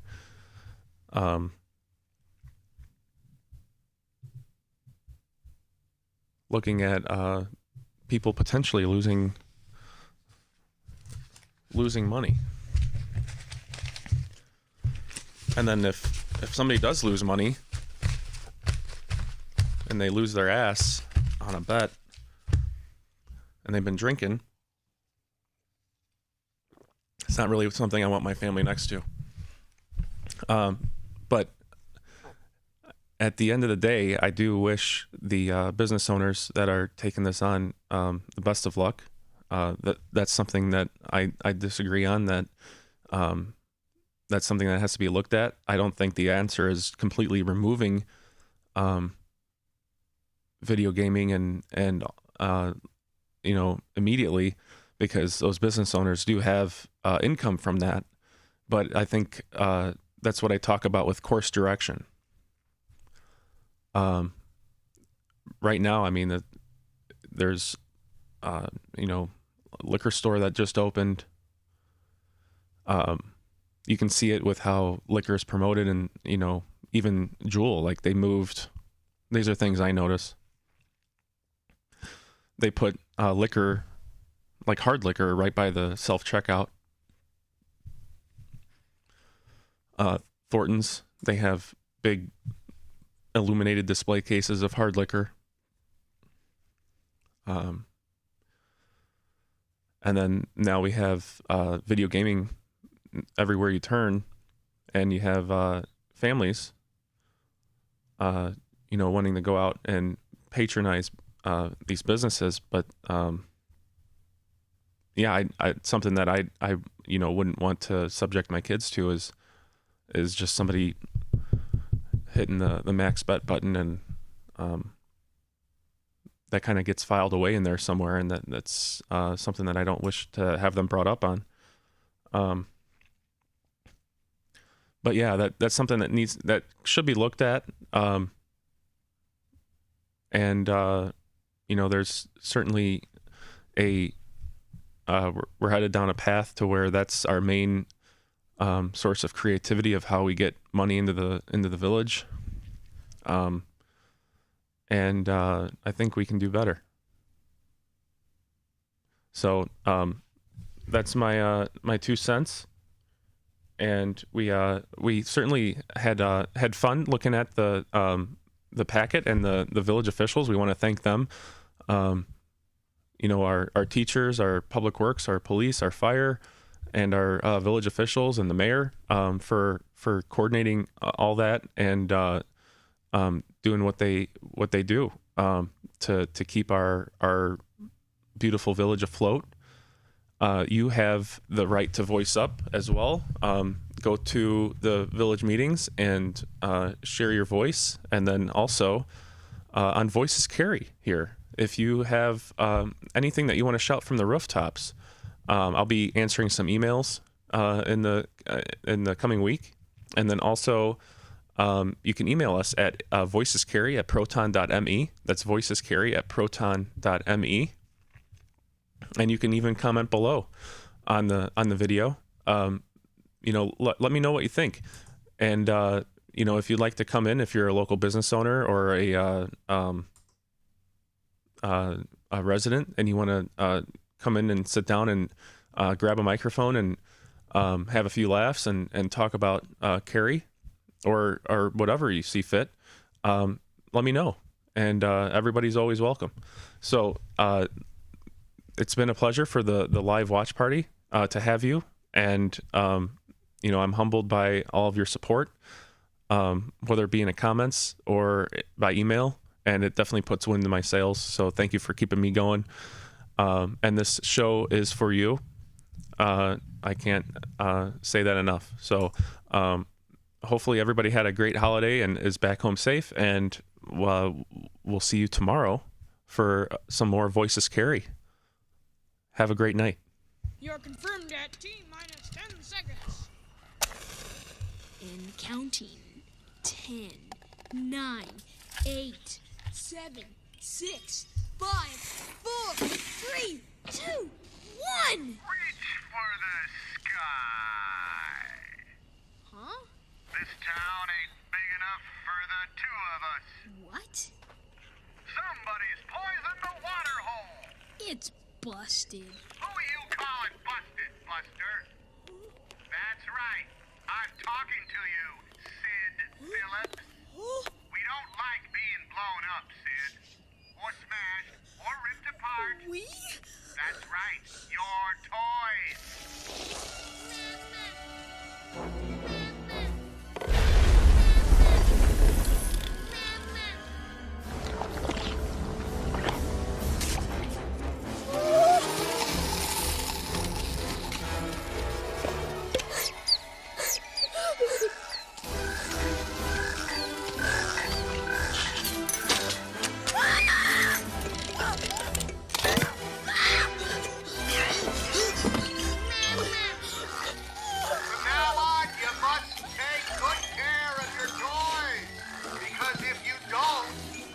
Find out, Sid.